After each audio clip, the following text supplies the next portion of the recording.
ప్రొద్దున ఎప్పుడో అంటే మీరు గజ్వేల్ పంపుతారు కావచ్చు పిల్లల్ని, కానీ అంతకంటే ఎక్కువ పంపారు. కొంతమంది దులుపురానికి పంపుతున్నారేమో తెలియదు నాకు. కానీ ఇక్కడ ఏంటంటే ఒక ఫ్రీడమ్ ఉంటుంది, ఇక్కడ ఒక ఫ్రీడమ్ ఉంటుంది. మనం ఎప్పుడు కానీ ఫ్రీడమ్ అంటే ఒక స్వేచ్ఛాపూరిత వాతావరణంలో నేర్చుకోవాలి, చదువుకోవాలి.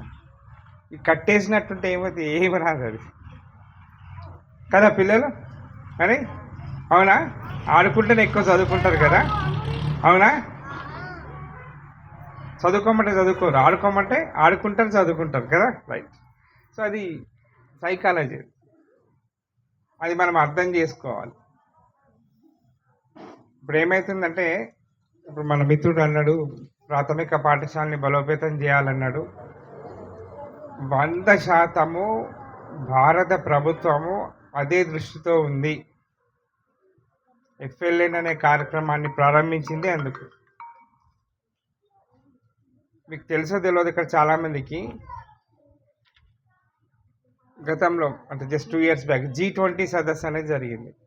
విని ఉంటారు, మీరు పేపర్లలో చదివి ఉంటారు. ఈ G20 20 దేశాల కూటమికి భారతదేశం అధ్యక్షత వహించి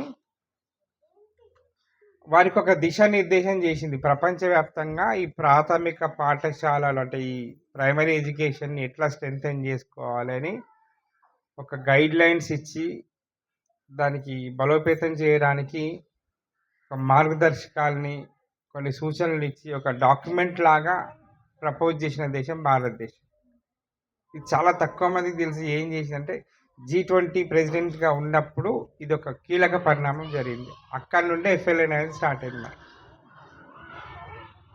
వీళ్ళని మనం ఎంత గట్టిగా తయారు చేసుకుంటే వీళ్ళు మనల్ని పోషిస్తారు, అవునా కదా?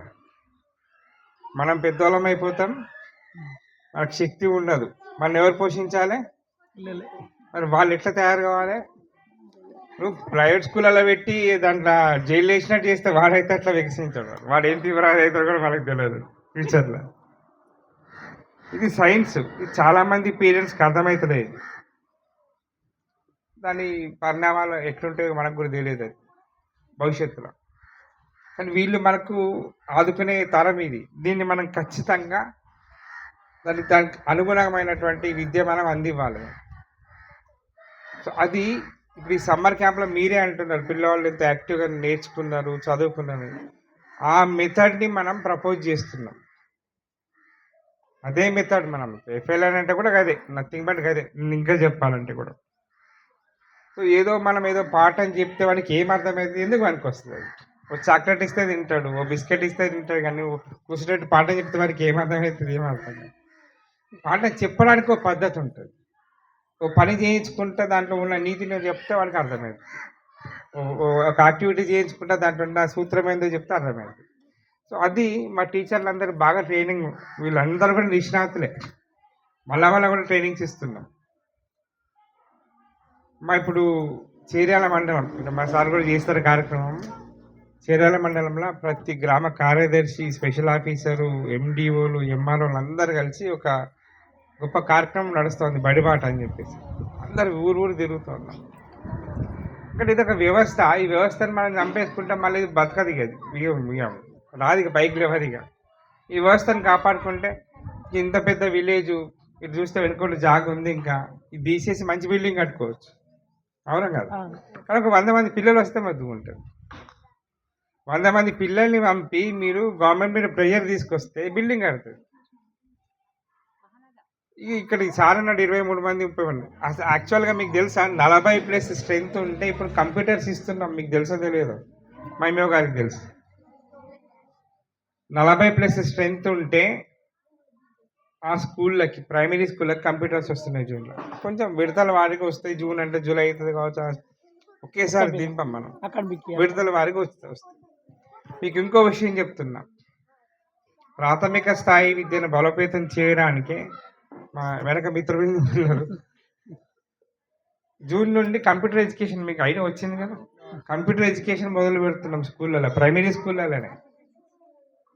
అందులో భాగంగానే 40+ ఉంటే కంప్యూటర్లు ఇస్తున్నాం. కానీ ఇక్కడ 40+ స్ట్రెంత్ లేదు.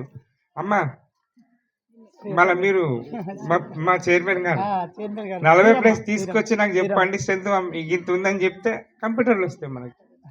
లేకపోతే రావు. కామెంట్ కోడ్ ఎక్కువ ఉంటుంది కదా. ఇవన్నీ ఉన్నాయి, ఆలోచనలు ఉన్నాయి. కానీ కమ్యూనిటీ నుండి రెస్పాన్స్ రావాల్సిన పేరెంట్స్ నుండి వస్తలేదు. అది రాకనే ఇబ్బంది అవుతుంది. సమ్మర్ క్యాంప్ పెట్టడం వెనుక సరే మా ఉద్దేశం ఏదున్నప్పటికీ కూడా పిల్లలకి కొంత డిఫరెంట్గా ఉంటుంది, వాళ్ళు నేర్చుకోవడానికి కొంత ఇంట్రెస్ట్ కలుగుతాయని చెప్పేసి ఈ ప్రోగ్రామ్స్ మనం డిజైన్ చేయడం జరిగింది. తర్వాత మా మొత్తం ఎడ్యుకేషన్ డిపార్ట్మెంట్ 2 సూత్రాల మీద పనిచేస్తుంది. ఒకటి లీడర్షిప్ క్వాలిటీసు, తర్వాత క్రియేటివిటీ.